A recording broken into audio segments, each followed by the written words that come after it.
Man, it's just all right. What it do, what it is, what it ain't, what it's gonna be. Hey. It's another episode of Jazzy and Facts on Wax. Yes. We back. We back, baby. We back, and we quarantining, and we got a legend. We got a legend with us. With special guest DJ Devin Steel, ladies Devin? and gentlemen. Devin, what's up? Y'all got a great name. Y'all got a great name for y'all's situation, man. I was like, man, how perfect is that? You know? Appreciate it, brother. Appreciate it. How perfect is that? Man, it's good to see y'all, man. I miss y'all. You know, I see Artifacts a couple times a year, run into them. Birthday bash would have been last week. Yep.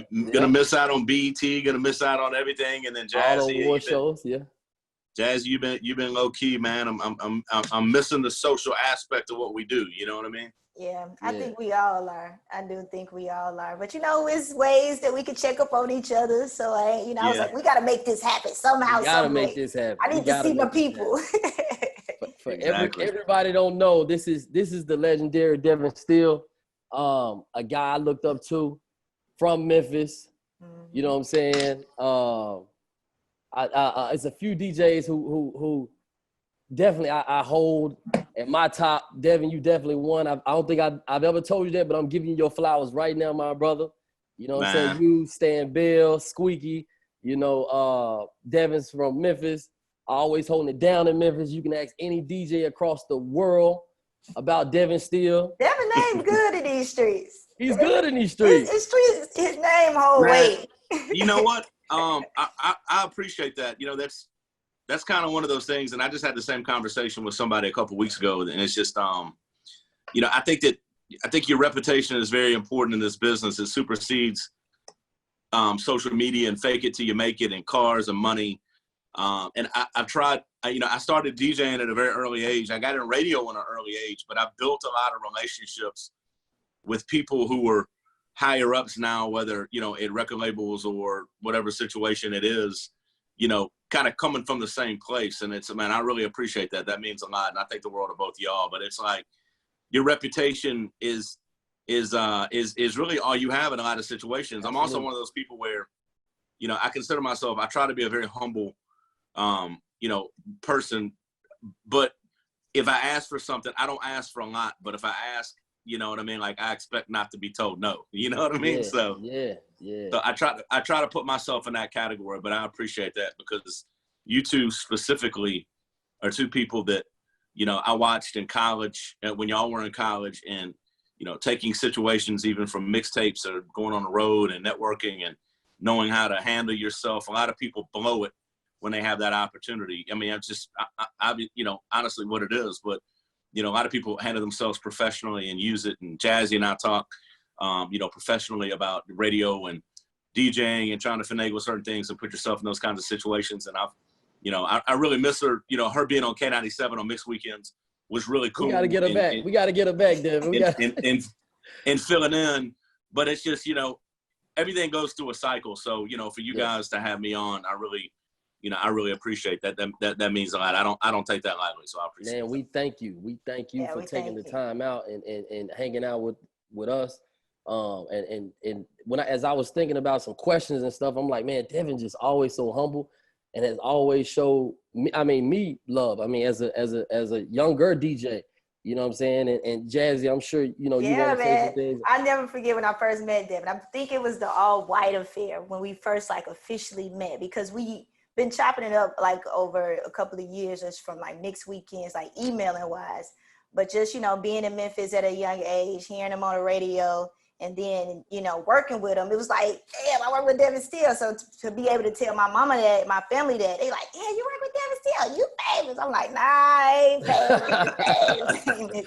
But I think it was the All White affair. You came up to Nashville, and we finally met, and man, it's been love ever since. And then of course we had the relationship through radio, having that opportunity, radio in certain cities almost make the city, you know what I'm saying? So just growing up having, dope ass radio stations in Memphis, it was huge. And let's be real, Memphis held it down when it came to hip hop and rap and gangster rap, all that. That's just what it was. So of course the radios were lit.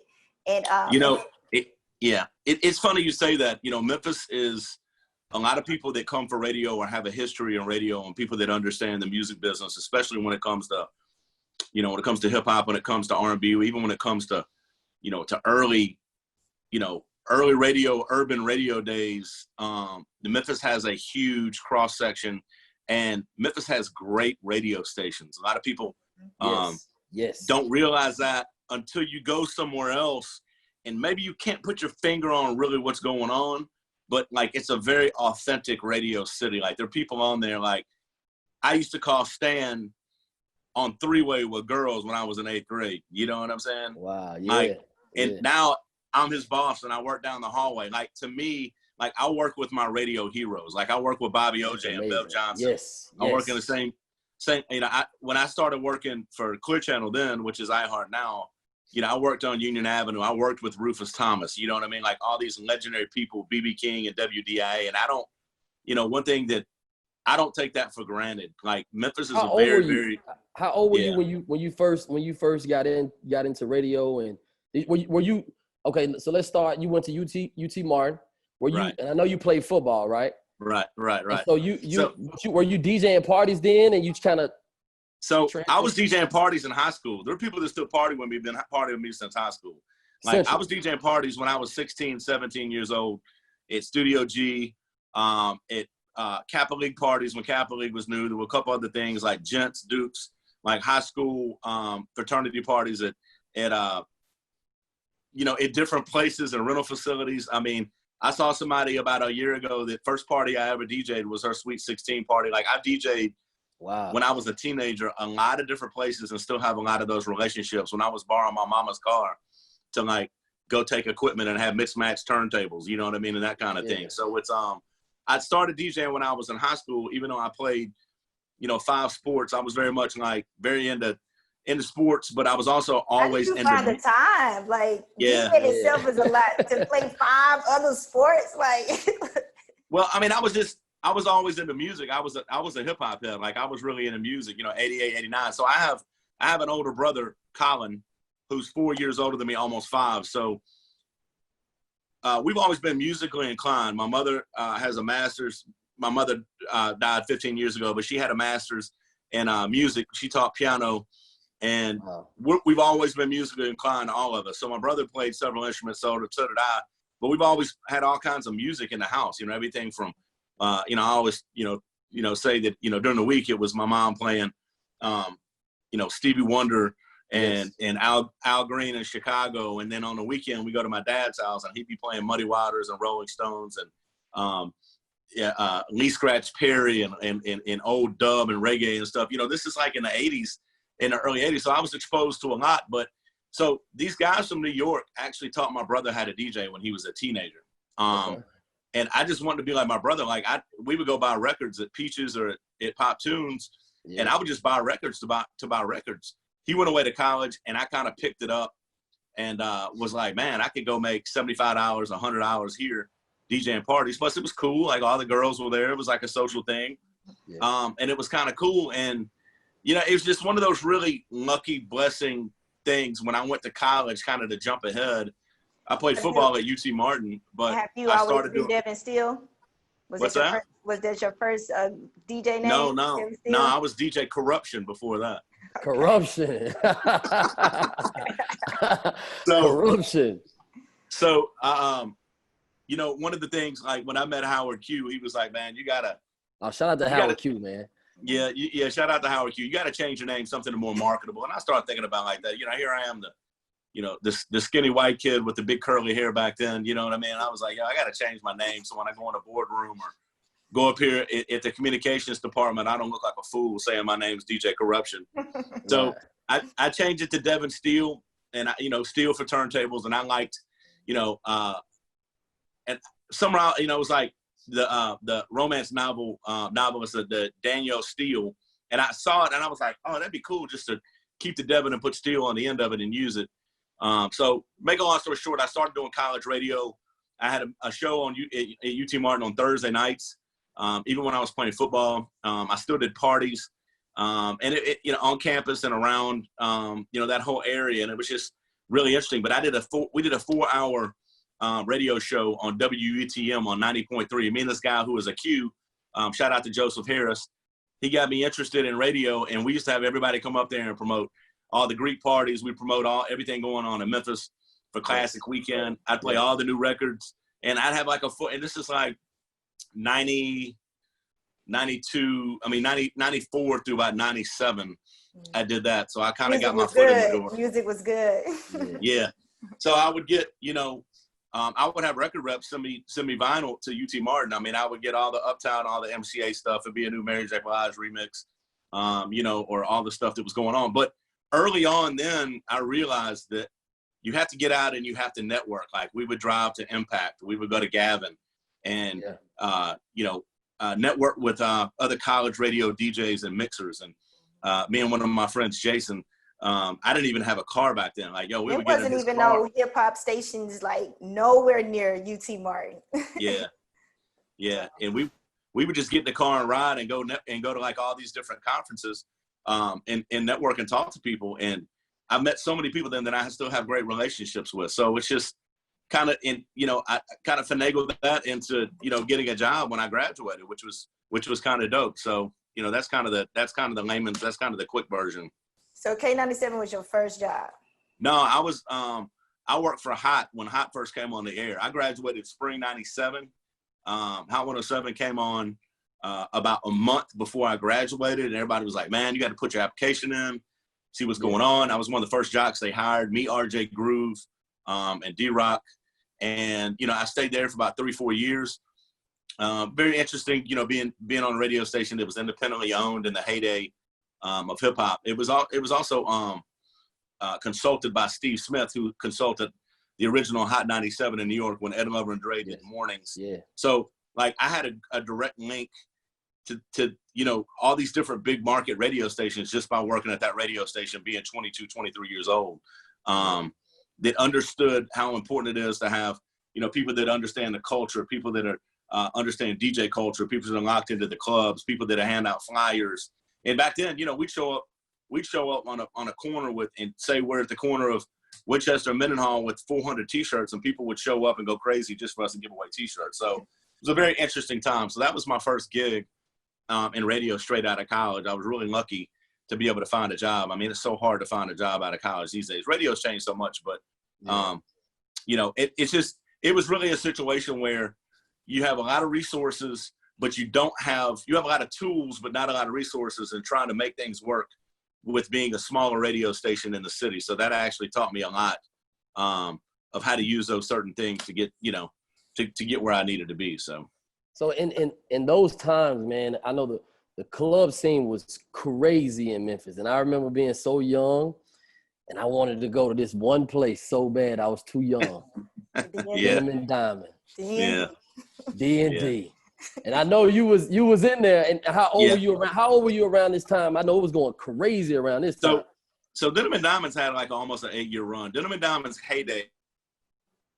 We're talking about 95, 96. So I'm gonna tell you a crazy story. So I would drive home on Sunday, and we would go eat at Applebee's. Me, Howard, Victor, all of us. You driving home from college? Yeah. Okay, driving home. I would drive home from UT Martin on Sundays, and this was during the spring. I would drive home. I would DJ at Denim & Diamonds on Sunday night, and there would always be 2 or 3 people religiously in Denim & Diamonds out of 3,000 people that would jump in the back of my car. I would charge them $30 each for them to ride back to UT Martin, and I would drive back to UT Martin at 3:30 in the morning and go straight to football practice. That's crazy. Yeah, that's terribly dangerous. Yeah. And the and dumbest your shit coach ever. Was okay with all of this? No, not really. But it's kind of like, I think they understood the kind of who I was and kind of where I was. Like I was all world in high school, like a lot of people. And I got to college, even at a Division I school like Martin, like I was okay, but I think I decided and I knew that, like I'm going to do what I have to do to keep my scholarship, but I'm never going to be an NFL football player. You know what I mean? Right. Like I played, and we've all grown up with people, even I'm sure you guys knew in college, like I played football with people like that's what they did. You know what I mean? That's what defined them. But I think playing college football taught me time management. It taught me responsibility. I grew up a lot. You know, being responsible with, you know, 14 other guys that played defensive back, kind of like a family atmosphere, you know, because, you know, like a lot of these, you know, football players in college, most of the time, these guys pretty much, you know, pal around together all the time. You know what I mean? So, right. But I think that ultimately the coaches were like, man, just let Devin be Devin as long as he's not habitually crossing the line or putting himself at danger or risk. I think we're okay. So, funny thing is, I still have a great relationship with a couple of those coaches, and we joke about it today. It's pretty funny. Cool. So, I mean, the dumb shit that I used to do when I was 20, 21 years old. But yeah, I drove home and DJ'd at Denim and Diamonds every single Sunday, and during the spring it would come back. Even when I graduated, it was still going. But to answer your question, I mean, the clubs in 95, 96, 97, you had an abundance of big nightclubs that ended up being, you know, that marketed for that audience. So you had, you know, Denim and Diamonds. I think a lot of people didn't realize how much money was into it.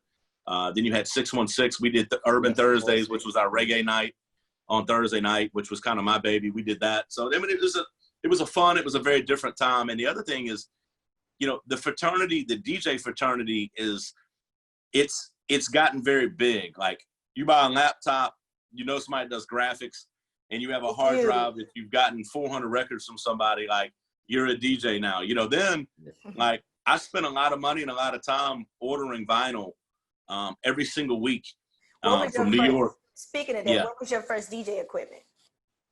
My first DJ equipment was an Addis mixer. You don't know what that was. It was $99. It was $99. I had it was an Akai turntable on one side with a roll pitch, and the other one didn't even have a pitch on it. So what I would do is I would play a record, and then I had doubles. I'd play it on the left. I'd match the tempo, and I just have to adjust the pitch on the other side. On the other side, yeah. That's a lot, man. That's a lot. Do you hoarder, Devin? I don't know why, but I feel like you got all, like, your old shit, like old everything. Like, you kind of keep those. I mean, equipment-wise, not really. I still have I'm one of them dudes, like, when I bought a house, when I got married, me and my wife bought a house, like, I was so into building shelves on my records. Like, this is probably 16, 17 years ago. So I had a room that had 3 walls of shelves that were stained from floor to ceiling, and put all my records in and organized them. And I got done. I looked at them. I was like, yes. And I was like, what am I going to do with all this bullshit? You know what I'm saying? Like, so I still keep, I'm looking over, I got a bookshelf. I kept a lot of vinyl. I keep vinyl in crates. So if I ever want to go DJ a vinyl party, and it's, so to answer your question, you got to bring them out, huh? I do keep some stuff, but some, you know, I let a lot of stuff go too, just for the simple fact that, you know, there's a lot of stuff that, like, mixers, but I had 4 sets of turntables. I have my original 1200s. Like, I have a lot of, because that stuff doesn't go bad though. So. OG type equipment.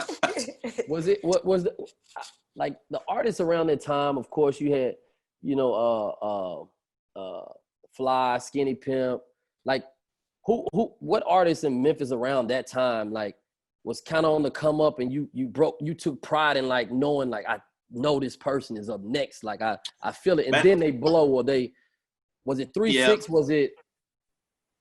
Yeah, I mean, before that, I mean, I've known Ball and MJG since I was a teenager, since they were recording at the original OTS. Yeah. And I was a young guy. I had a friend of mine that went to Overton. I went to Central, and he made beats, and he had somehow met somebody, Lil Pat or somebody who was doing in Squeaky. And I met Ball and MJG when I was a teenager a long time ago. I've always kind of felt that way about Ball and MJG. You know what I mean? Just because their catalog of music and how important, you know, you hear anybody talk about, you know, from Texas, you hear anybody talk about from Florida, anybody from the Southeastern period. I mean, period, they're gonna put UGK in there with 8Ball and MJG. And for me, it was like, you know, I grew Outkast. up and and Ghetto Boys. Yeah, they definitely up there in the top. Yeah, and Ghetto Boys would be on my list too. I was just such a Scarface Ghetto Boys fan, but Ball and MJG for me is a DJ from Memphis and a kid from Memphis. You got to think, Lyrics of a Pimp came out when I was like 15, 16 years old. You know what I mean? So they kind of crossed that threshold and put themselves in a mainstream kind of hip hop kind of way. Of course, you know, I think Paul and Juicy took it up a notch to another level. You know, Player Fly, Fly is a guy that you look at it from, kind of an underground standpoint, is a real grassroots underground story, a guy from Mississippi who people were playing his shit off of tapes before he even wanted to get on vinyl. And then you got Squeaky and all those mixtapes and all that stuff, so it's a very interesting history of the city. But for me, I would say it would be 8 Ball and MJG, just because of kind of like what they mean to me in my musical history, kind of in my life. And so before you had, I guess, while you was in college or even while you was a kid, was it radio DJs that inspired you, or what DJs inspired you? That's a really interesting question. So Friday nights, me and my brother, I would basically listen to a club mix on the radio that I thought was live from the club. And about 10 years ago, man, I had my feelings hurt so bad because I found out it wasn't actually live, which was the Friday Night Club No Name Hot Mix, which was Spanish Fly and Ray the J on Friday nights. And they would play everything from, all the original records that are still getting sampled today, like Bellevue Patient and Original Concept, and to Eric B. and Rakim, Check Out My Melody, I remember the first time they played Beastie Boys, Paul Revere, The Trigger Man, like all these records were on the radio on Friday night during a mix show at 10 o'clock. And so I would say Spanish Fly is one of those guys. And people that as far as DJs are concerned, there's quite a few, Disco Hound, like that's super old. One of the guys who really I looked up to when I was in college early on, when I may be 19, 20 years old, was RJ Groove. RJ Groove was a part-timer on K97 and owned a nightclub downtown. Wow. You know what I mean? He was like 24, 25 years old and owned one of the biggest nightclubs in the city, and was a part-timer on HRK. Like, that's crazy. Yeah. And he was, 24, 25 years old. So to me, he was like a real, street jock to me. You know what I mean? Right, so, hold on. Hey. What's going on? Then what kind of dog you got? Little dogs. Another one would be, somebody who really legitimized commercially as a DJ would be Sonny D. Sonny D, yeah. Sonny D left Memphis and went to LA and got a really big job at Super Radio, mixing on all these radio stations. And V101 still plays Sonny D's mixes. Rest in peace to Sonny D. Somebody else is Just Born. Just Born started at young. He was a few years older than me, but Just Born was on 101, was on Magic 101 back then. So, there are a lot of different DJs that were instrumental, kind of to me. And then I started listening to, I would get mixtapes and I would listen to, Red Alert, listen to all these different people and try to emulate them.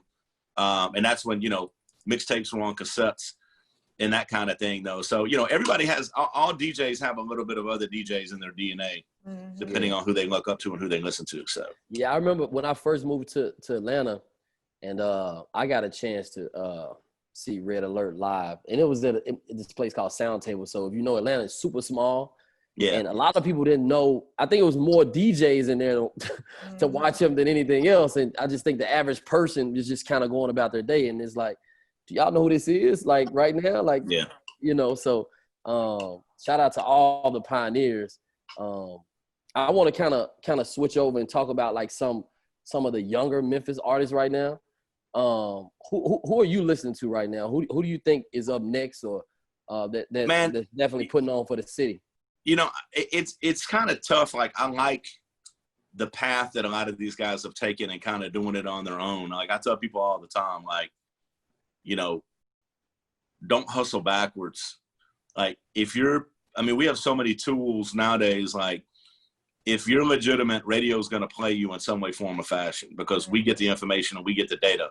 It used to be, play my song, so I can get it popping. But I like kind of like, the Lil Migos of the world. I like what he's doing. I like what Boogie is doing. I've always liked what Key Glock is doing. Anything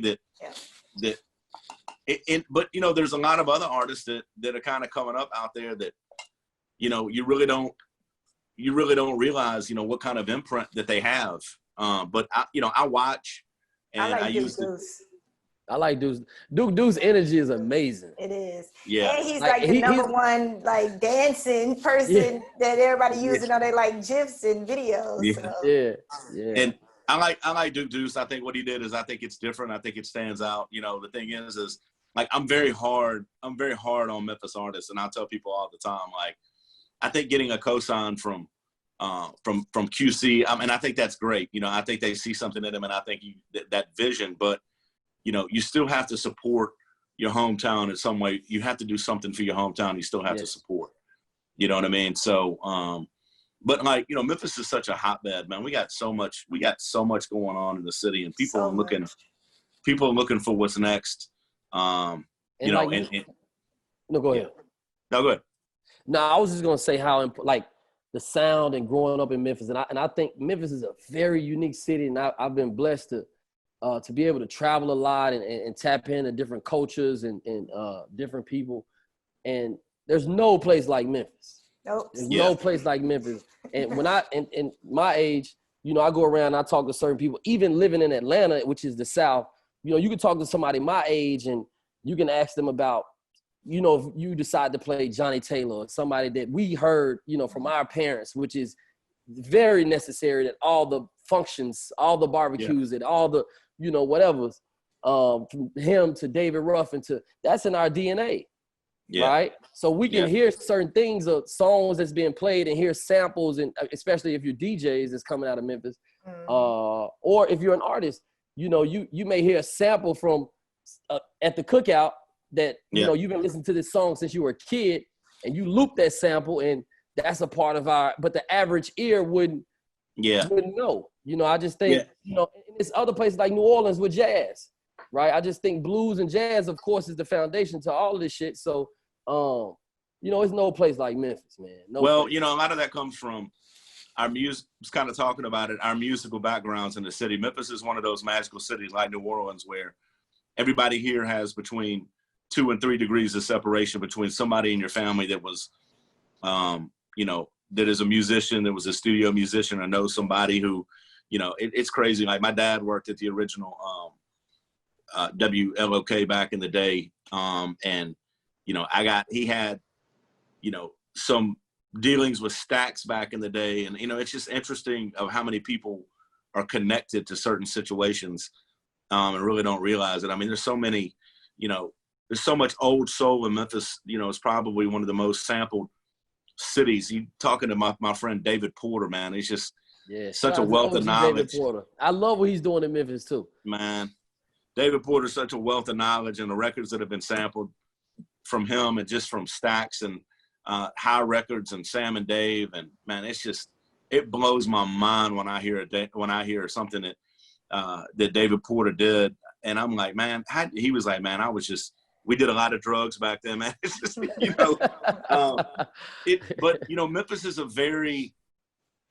it's always been a very, not just soulful, but there's always been a lot of poverty here, and a lot of soul and a lot of good music comes from pain and struggle. You know what I mean? Like, look at what's going on right now in the world. Like, there's great music coming out. Like, people are making great music because of what's going on and how they feel, whether it's, you know, pain and struggle, whether it's, you know, the murdering of Black people in our country and everything that's going on, man. It's just that sparks creativity and passion and great music. And Memphis is one of those cities. Like, when you walk through Stax and you see all the music that comes out of there, you're like, damn, I didn't know that was on Stax. Like, I hear something once a week that I'm like, man, I did not know that was on Stax. Like, I did not know that was a subsidiary of Stax. You know what I mean? And that shit's like 2.5 miles from my crib. You know what I mean? Like, I love taking people over there to show them. But you're absolutely right. Like, we have that in our DNA just because the light is shining on Memphis right now. Yeah. Like, everybody's looking at Memphis and Memphis artists, from the R&B singers to the producers. Our producers super lit now. Like, it's a good time for music in Memphis, and you was right, Devin, in the world as well. So speaking of that, now we got to kind of pivot a little bit more. I want to kind of talk about the new normal now with everything kind of being virtual. So what's your thoughts on Versus? You've been liking it? Like, it's been cool. Man, I mean, I'm a huge I'm gonna tell you, like, I think that after Beanie Man and Bounty Killer did theirs, like, oh, that was amazing. Sound Clash style in the same room, I think it ruined it for everybody because, you know, it's tough, like, on the phone and the whole technology barrier. I would think that somebody would have come up with a better software that's a little bit more intuitive by now. They've had like 4 months to do it, but I think it kind of ruined it. I mean, I'm a fan of everybody who jumps on there because I see, you know, you see their realness. But I mean, the Bounty Killer and the Beanie Man, like, there's so much great material, and they're going record for record live and having a good time with it. Like, you can't, like, everybody else shit was like right here, and their shit was like, oh, they just here. took it to a whole nother level. Yeah. And it was like, it was unplanned, you know what I mean? So I don't know what else that they're gonna do. I mean, I would like to see, you know, you see who they announced today, right? Oh, I didn't see it. Who was it? Fab and Jada. Oh, I did see that. Yeah, I did see that. But see, I like that. I mean, I wish it's probably not safe for them to be in the same room, but I mean, you know, Jadakiss has, you know, but because of COVID-19, but you know, Fabulous doesn't ever have to make another radio single in his life. Like, he still gets $60,000 for a walkthrough, and he still gets a gang of money for verses and for a verse. So he doesn't have to make radio singles or singles. He just put out a tape a couple times a year, and then Jadakiss has got so many classic lines. And then now with technology, we're finding out, you know, even more, like, all the verses that Jadakiss and the Lox had written for everybody on Bad Boy. You know what I mean? Like, I did see that. I didn't pay that close attention, but I did see that. I'm there for that. But I think the verses thing, I think what it's done, and I think what's happened since March is, with technology, it's let people engage and connect with people where we feel like we're a part of it. Like, I'll give you a good example is D-Nice has always been one of my favorite DJs because I love D-Nice. Every industry party I've gone to out of town, D-Nice is a DJ's DJ, right? He plays originals, he plays the samples, he plays to the room, and I think that you saw what happened as soon as he hit, you know, you had a captive audience, and you had hundreds and thousands of people on there like, oh, D-Nice, and I'm not taking anything with him. I mean that in a good way, but I'm saying, like, here's a situation where people engaged and got to know somebody through his music and his choice of records he played, because that's his thing. So I think that what it has done, Jazzy, is given people an opportunity to get up close and personal, and kind of delve into, instead of just hearing music, becoming a part of it and learning more about those people's individuals. So. Yeah, man. You know, of course, I think DJs have been live now, so more than ever. And I'm happy to see it, because for a minute, Devin, like, you would go. Remember, we were going live like on radio, and it was cool at first, but it was Instagram Live just kind of appeared, so it was kind of new. People were still trying to try it out. So now that I see DJs kind of getting out of their shell and like just going in, and I be in all of them. It's also, I'm gonna tell you what it's done as a DJ. It's also exposed a lot of people that don't want to jump out there. Maybe, like, I was going live maybe once a week, and I jumped out there kind of early. But when I was going live, like, I was coming up with like clever shit. Like, I did my Friday night R&B dinner party. Like, I moved my shit to the dining room. You know what I'm saying? And I played like all groovy shit. You know, I've done an Afro beat and Naja mix. I've done, you know, like reggae and dub. You know, and I've done an all 80s and all 90s. I did an all 80s joint one night that I just recorded, but now I'm coming back around and creating artwork, and I'm putting that stuff on Mixcloud because a lot of people missed it. But I think for people like me, that gave me an opportunity to, well, hell, I'm in the house. I may as well do something that's creative, and have fun with it, and, you know, express myself and give me a chance to play some shit that I want to play, you know, so. Yeah. No, absolutely. Now, Jazzy, I think we talked about this already. I think we have.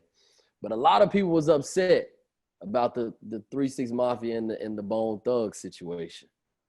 They really wanted that to happen. I don't know what happened with that, but that would have been amazing, and hopefully they figure that out. But that would have been amazing. So I did an IG live with Paul a couple of days before that. I don't know if y'all remember that, or y'all saw it or got a hint of it, and he was telling me kind of, you know, Swiss and them called and said they wanted to save it for verses, and they wanted to do it anyway, and he canceled it that night. I don't know what happened, but you got a lot of strong-minded individuals in that whole situation, you know, so there's no telling.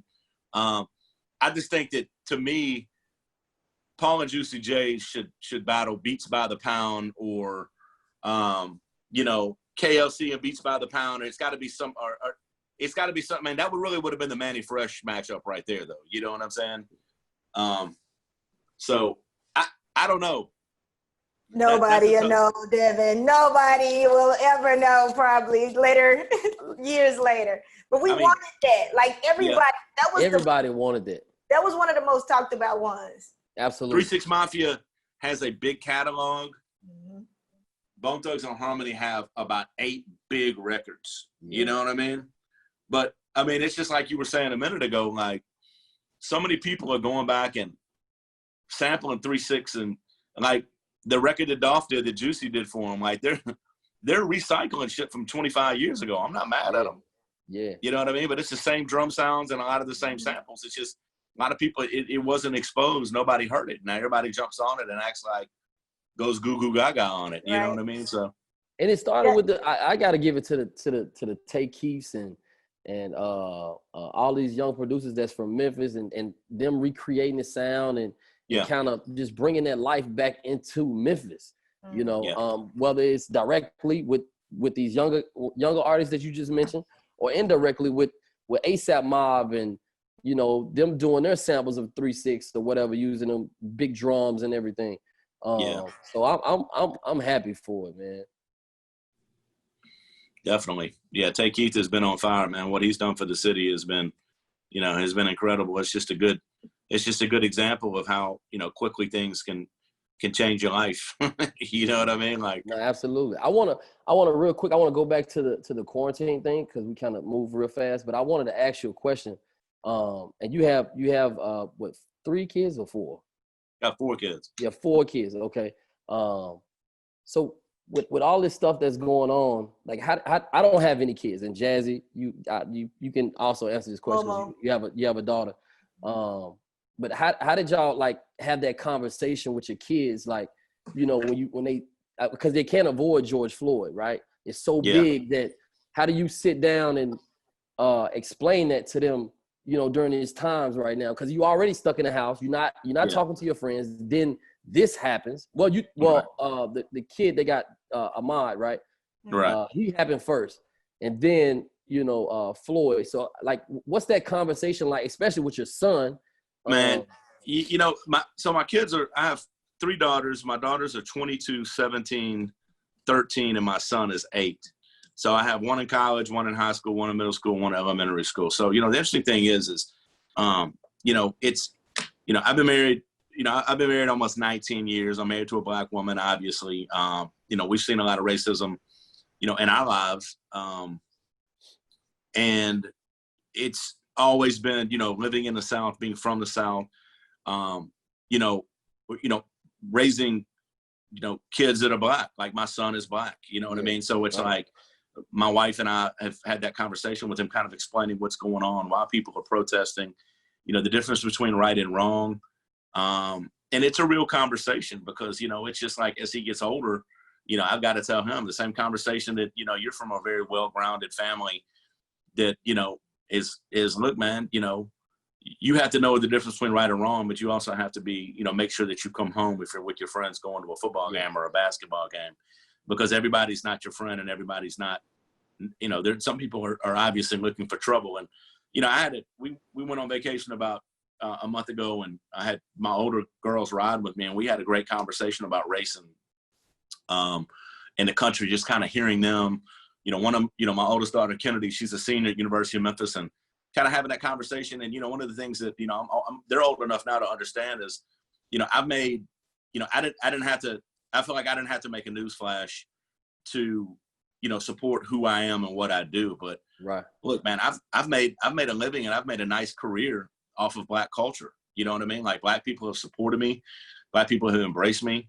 And it's always been that way. It's not something I woke up one day and I said, oh, this is what I'm going to do. Hey, you know, I'm a rock with Black folks. That's not what it was. You know what I mean? Right. So, but I didn't feel like I needed to make a newsflash or a statement about that. But I've always, it's just in my DNA. I've always done things that I haven't or needed a pat on the back to go above and beyond to give back. Right. And I think that's important. That's what I was telling my kids. Like, it's up to me and on me to work harder than anybody else. So people know, and it's nothing I have to do for myself. It's just something that I want to do to give back. And those are the things that are important for me. Like, I'm working on I got to finish writing the paperwork, but I'm working on a scholarship right now that I'm going to do for the next 4 years. And I'm basically fundraising for a scholarship. Like, I'm going to put in $7,500 and I'm going to ask people to match me. And I'm going to find somebody every year, or if we take the same individual, somebody that may be a B student that may not have the money, may not have the scholarship, but somebody that's well-rounded, somebody that may be an athlete, but also interested in the music business. And I want to put them through college. You know what I'm saying? So, like I said, it's just small things that I wanted to do, like the DJ camp.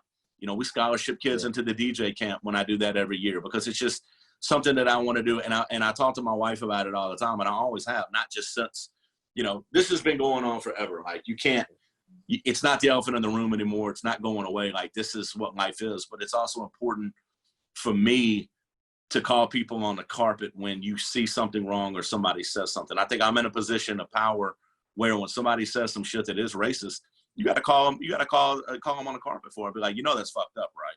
Yeah. Like, you can't. Yeah. Like, you can't do that. Like, I was talking to my bosses at iHeart.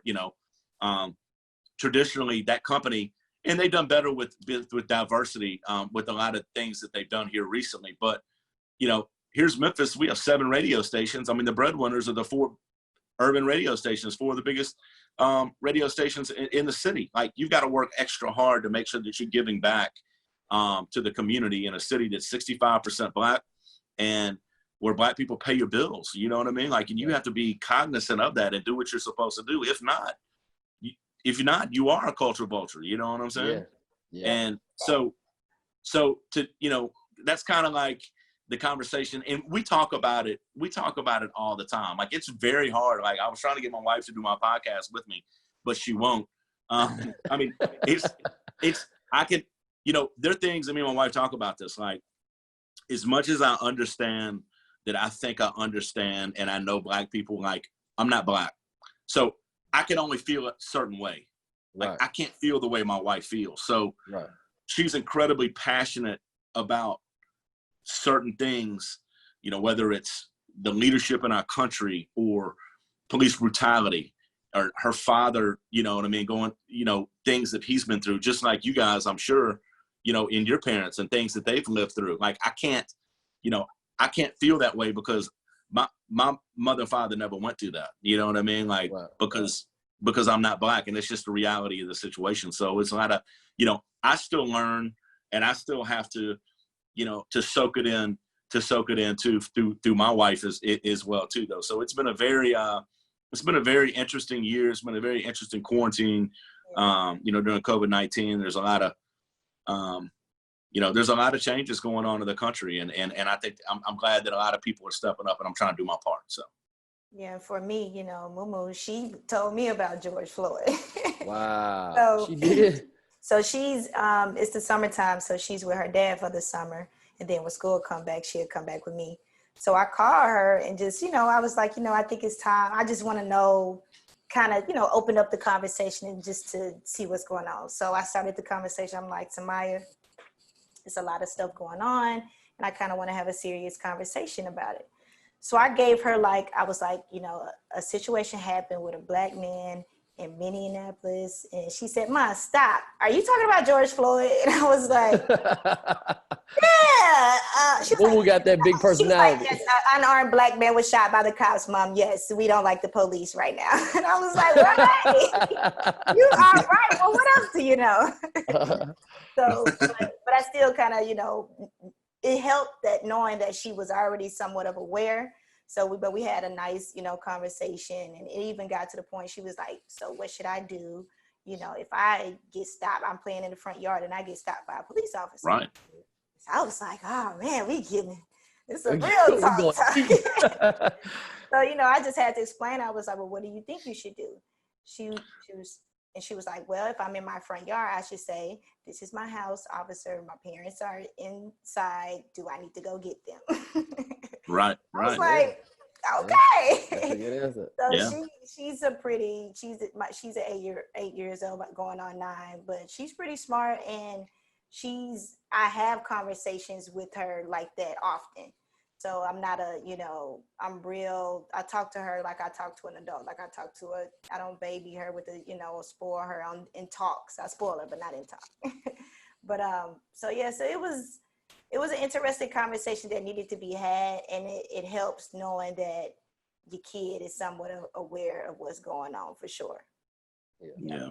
And so, cool, and speaking of that, Devin, what advice would you give, I guess, whoever's listening, or I wanted to say specifically, what advice would you give younger DJs coming up? But I mean, you a whole dad times 4. So if you got advice for me or any other parent, what would you give?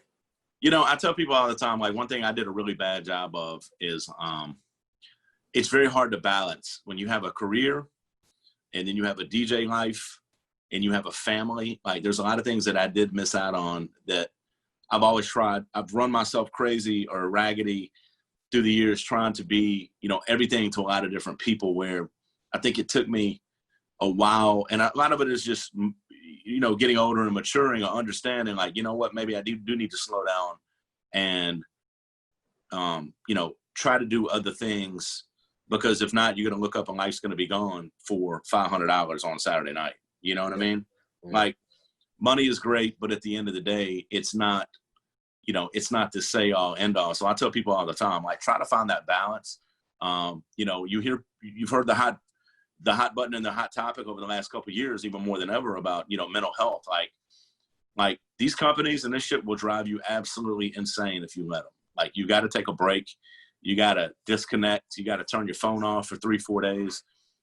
You got to unplug. You got to recharge. Like, you got to, try to eat better, which I think people are eating. The information is out there, and I think they're understanding they had to do that. Like, you have to find balance in everything. And, as far as DJing is concerned, reach out. There's so many different group me's out there. I know there's a big group me in Memphis where people exchange information, exchange ideas. Just because somebody's younger or somebody's older, that don't think they can't be a resource for you for something or some kind of advice. I mean, the world has changed. There's a lot of people that have not been making money for a long time gigging, you know what I mean? So it's just like, teach yourself something new. Like, one thing that I learned a long time ago was I don't like depending on other people. And that just comes from having older friends. Like, I taught myself graphics. I taught myself how to shoot and edit video. Taught myself a lot because I don't like depending on anybody, So, use this time to learn a new skill. Learn how to, get your video editing up.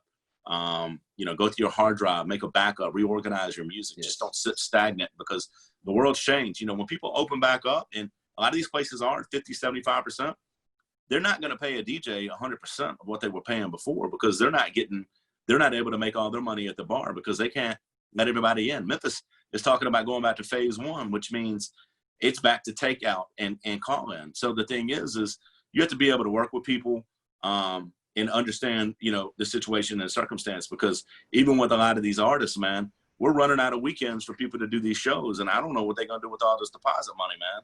Yeah. You know what I mean? Like, so it's just kind of a different world. You got to be willing to work with people and open up your eyes and be willing to be able to negotiate it and make it work so everybody's happy. Because these business owners, think about this. If they're not, like I said, if they're not able to make all their money, they're not going to, you got to be able to work with them. You can't say, well, if I'm not making my full whatever it is, I'm not coming to your club. I mean, that's not fair. Right.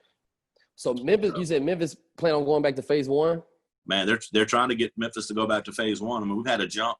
We're one of the highest, positive testing cities over the last 7-8 days. Well, let me tell you, Atlanta is wide open.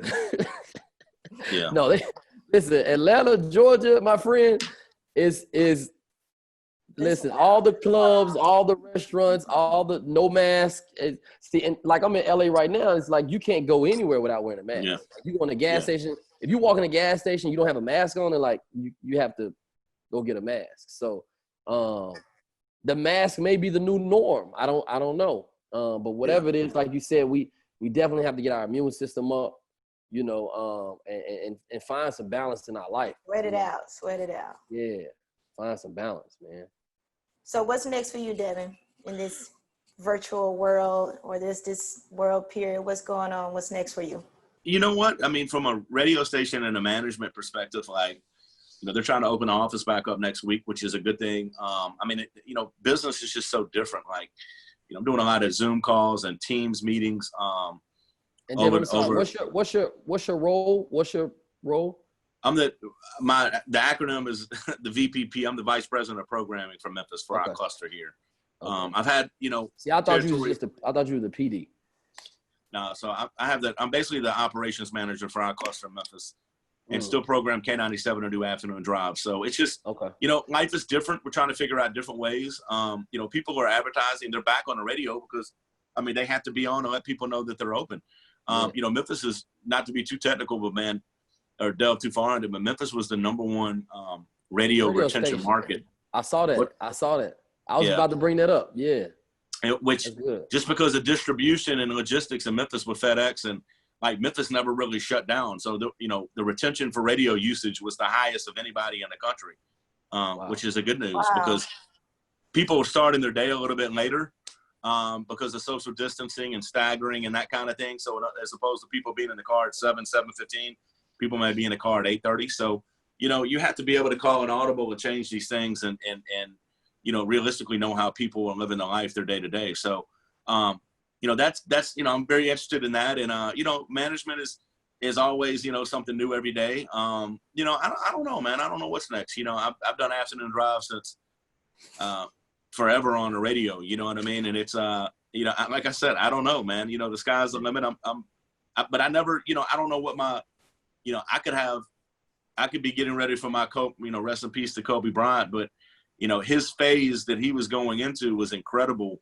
What he was doing with his investments and everything that he had going on. Like Kobe, I like Kobe's game, but Kobe's post-basketball career, I was excited about that. Yeah. Amazing. I have to say that as well. But I felt like it was just getting there. Like I felt like So it was. So I've tried to put myself in a situation where, you know, if something were to happen. And, you know, radio's scary as shit. I mean, everybody knows that. Jazzy knows that. Everybody. We've all been through so many changes.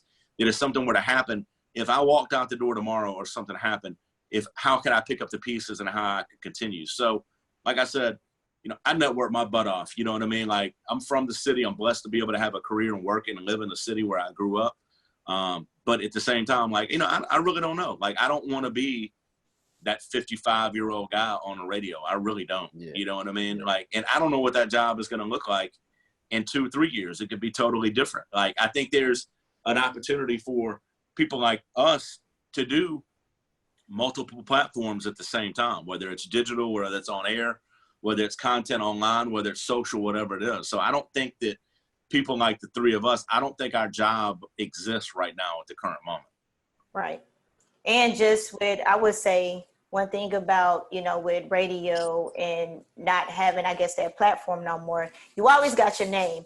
And when you got your name and your relationships, can't nobody take that away from you. So that's something that I had to remind myself. And then just hearing, talking to different people, they like, no, you know, just helping me, I guess, remember, like, your name hold weight. And it's good to hear that, you know, Absolutely. After don't have a certain platform like radio behind you no more, because you start to think like, well, damn, did I do something wrong? But when stuff is out of your control and you got your name and your relationships, you're good. You know, that's right. I learned that the hard way.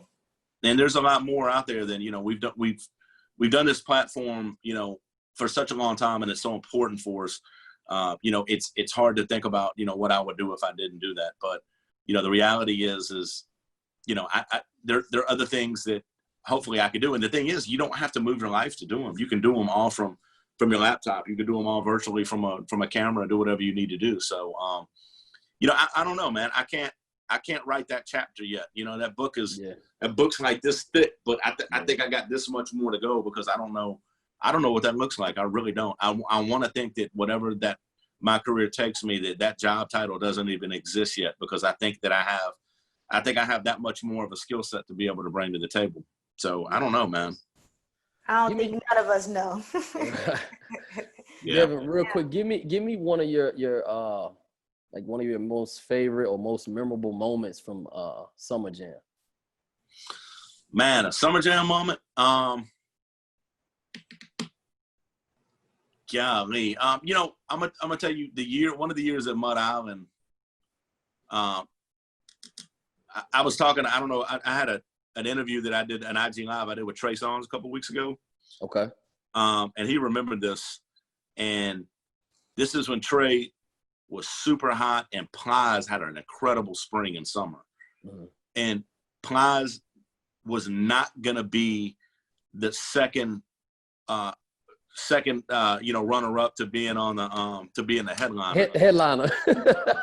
Dude told me, man, if I get there and I can't walk straight on stage and do my show, I'm going home.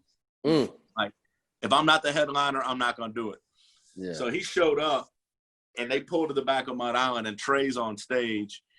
He got his shirt off and shit. People pulling on him, and I'm DJing for Trey, and I'm arguing with his road manager, Bobby Fisher, to get him off stage. And Trey's looking out the corner of his eye, like, while he's singing, and girls are pulling on him. Like, I mean, literally, we're hollering at each other. I'm like, he's got to go now. We got to get him off the stage. Yeah. Like, it's one of them crazy-ass live show moments. It worked out. Plies did the show. Yeah.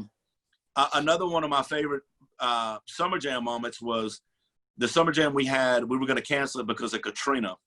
But Cash Money, Baby and them came and did the show, and I ended up DJing for Big Timers, and Baby and them rolled their bus literally straight up to the stage at the Coliseum. It was one of the last big shows in the Coliseum. It might have been the last concert at the Coliseum, and everybody was like post-Katrina. There were a lot of people in Memphis from New Orleans and from the area who had moved here, and you know, Baby was like, man, cut off all the lights. Everybody put your phones in the air for everybody that lost somebody during Hurricane Katrina, which was dope. And that's the same. I think that was the same year that Gotti brought out Jerry Lawler when That's What's Up was out, and That's What's Up was such a big record. You know, to perform. It still is. In Memphis, that's a classic. That's an anthem. Yeah. So I mean, there's so many great show moments. Man, that's just. I mean, I had one of my favorite DJ moments on stage was man, I opened up that Jay-Z show at the Coliseum, that $10 show. They did the Showtime. $10 show. Yes. Yeah. I opened up that show, man, which to me was like, you know, God, that was the first live show ever, right? That may have been, but yeah, they did that live on Showtime. It was a $10 That's what I mean. show. Yes, they showed it live. That was the first show ever that was, I think, and I missed it. My mom had a car accident or something, and I missed it, man. I was so mad. I'm a huge Jay-Z fan, by the way, Devin. Yeah. You know, I missed it. I was going crazy.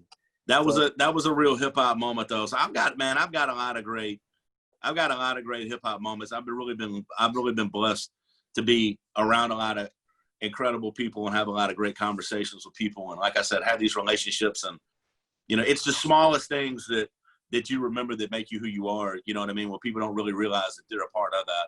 I mean, I introduced DJ Paul to Kanye West. Wow. That's dope. And that's when dope. 3-6 was on fire, and Kanye was like, it was a Power Summit. It's like, yo, I know you from Memphis, man. You got to introduce me to Paul. I'm like, dude, hold on. All right, let me know. All right, hold on. Wow, like, so Kanye wanted to meet Paul. Yep. Wow. 30 minutes later. Amazing. 30 minutes later, dude, you got to introduce me to Paul, man. You got to. I was like, all right, cool. So they did that, and they did that side-to-side remix and all. You know, it's just very small things like that that to me were, you know, incredible. Like we had a promo. We did the only promo date Project Pat had when Chickenhead was out. It's 616 before he went to jail in the snow. Wow. It was incredible. Like it's just, there's a lot of moments like that. We did a Player Fly Against the Black show one night. They never performed together. Man, there's so many. First time Cash Money ever came to Memphis before they did Denim and Diamonds, and all they wanted was $500 to fill their bus up. Wow, that's crazy. Yeah. That's crazy. Yeah. So I mean, and like I said, I've just really been blessed to be in a real situation where, you know, I could, you know, try to form a lot of great relationships and and I've always been big on trying to help the city out, even when there's all these petty beefs and shit going on through the years. Like people would say, man, what's up with Memphis? I would always be like, yo, you got to look out for this guy. Like, look for this. Like, I've always been a cheerleader for the city no matter what was going on. And I still am. When a lot of people, you know, live in their own box and it's like, everything in the city is about them. It's like, nah, man, I'm trying to be a cheerleader for everybody. Yep. Yeah. You know, I feel like that's part of my job. So and everybody respect you too, Devin. So I know it's hard but I like I said, I'm giving you your flowers, man. You always super humble. You always kind. You always giving some type of, you dropping some gems here and there, whether it's face to face or on the radio. You know what I'm saying? We definitely appreciate you, my brother. For sure. I want to ask you one. So we had DJ Scream on there. You know where I'm going, Jazzy, right? I know Devin got my back. So we had DJ Scream on Jazzy and Facts. And so I said, crunk music came from Memphis. It did. Scream said, thank you, Devin. That's all. Scream said Atlanta. And we went back and forth. I don't know if you heard that interview. You remember that, Jazzy? I remember. And Jazzy was kind of swaying with Scream because that's her homie. You know what I'm saying? Yeah, I just was I got my homie on here now, Jazzy. So okay, Devin, come on, talk that shit, Devin. All right, let me give it to you real quick. Lil Jon admitted to me, I was one of the first Lil Jon. I'm talking about Who You With on the independent, on the independent label. Lil Jon. Lil Jon basically took what 3 6 was doing, the drum sounds and the chants, and turned it into crunk. Like, we weren't saying crunk, we were saying buck. Like, crunk came from buck. And that's what he said. That's what he said. So he said, y'all had buck music. I said, that came from, buck was first, but we was getting buck. You know what I'm saying? And then crunk came along. 1994, Freaknik 94. I walked from the underground to Piedmont Park with about 8 other people. And all people were playing was 8 Ball and MJG coming out hard and Skinny Pimp looking for the chewing. That's all I'm going to say. Oh, man. It's over. I can't wait to see Scream again. Listen, you got to understand, Dev. I can't wait.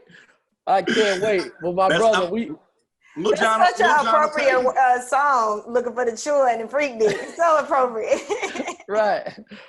Lil Jon will tell you, like, that's where it came from. Like, so that's where the whole shit came from. You know what I mean? Like, it is what it is. Like, that's Paul, Juicy J, DJ Squeaky. Like, that's where that shit came from. Yes. Well, Devin, man, we definitely appreciate you, Jazzy. I don't know if you got something. Nothing else, Devin. You just got to drop them handles. Let us know when we can check you out. You'll be back in the station soon, so let us know what times we can check out on the station, as well as your handles for Instagram. I appreciate it. I hope I didn't ramble too much, though. I appreciate y'all having me, man. It was cool, man. I love what y'all doing. It's at DEVIN_Steel. That's Devin_Steel on Instagram, and everything else there's no underscore. So I've been doing afternoons on K97 for 50 years. I'll be there probably for another 50 more. But like I said, you always hit me up. My social, I promote my brand and myself, but at the same time, I always try to, be a little bit more personal and kind of an inside of my life, as much as I can as well, though, man. But I appreciate y'all. Y'all can hit me up anytime on the Instagram and the handle. So, and of course, K97 is on iHeartRadio. From Mixcloud, I have quite a few mixes on there as well, too, though. So, man, I appreciate y'all, and y'all keep up the great work. Appreciate y'all having me, man. It was fun. All right, man. Appreciate that, man. Another episode of Jazzy and Facts. On wax. Thank you, OG.